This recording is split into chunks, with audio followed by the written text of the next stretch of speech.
You were one of the newer tunes. You had only been introduced into Garden View a couple of months prior. However, on your second month, you and Sprout had started to date. One day, he had noticed that you weren't really coming out of your room at all. So he was worried. He thought something bad had happened. Bad was an understatement. You had gone twisted, and no one was there to help you. But you were glad about it, because you didn't want anyone who could be hurt by you to be there. So you especially didn't want Sprout there. When he comes to your room, he knocks nervously. Then he asks, "Listener? Sweetie? You in there? Or did Dandy take you somewhere?" Then you say, with a slightly muffled voice, since, well, your mouth was partially covered by ichor, "Go away. I don't want you here." That kind of concerns Sprout because, well, he's not used to you not wanting to see him. So he asks, "Listener, babe, did I do something wrong? Were you mad at me?"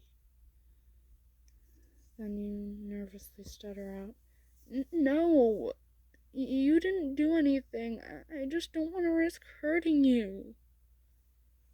That surprises him because, well, to him, you're an absolute sweetie who would never hurt anyone. Then he asks, "Listener? Hun? What do you mean? I've never seen you hurt anyone, really. So what's going on?" And then you say, "Ask Dandy. He would know. He did this to me." That immediately makes Sprout understand what happened. He knows that you were turned twisted. Then he says, "Baby, I'm coming in. I don't care if you don't want me to. But we need to talk. And it can't just be from opposite sides of the door." You immediately panic and try to get as far from the door as possible. When he walks in, he sees that both of your legs have been enveloped with ichor, and your mouth is partially covered. He also notices that you're a bit taller than what you used to be, and that your eyes are red, well, a lightish pink. There's a timer above your head, like with glisten. And he notices that you're crying as well. So he goes up to you and hugs you. And he says, "Baby, looks like you're like Twisted Glisten. You won't attack until after that bar timer ticks all the way down." And then he asks, "How long have you been alone?" Then you say, a while, but no one's been on this floor in a while. Or course, the bar timer would be way lower down. Then he chuckles and says, "Oh, first things first, how about we get that ichor off your mouth? I know full well you prefer to be heard clearly, not muffled." You smile and nod.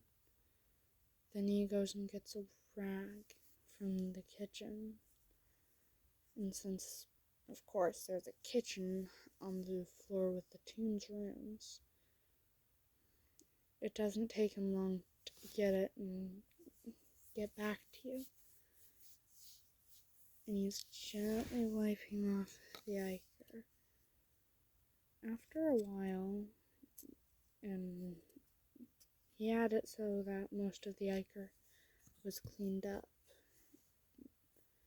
So he brings you to the lobby so that, well, you're way less alone.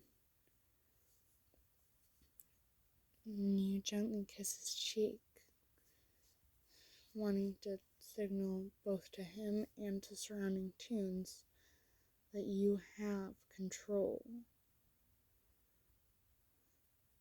After a bit, and, well, he seems a bit nervous, but that's probably just because Dandy's nearby. And, well, he knows that Dandy's the one who did that to you. After a bit,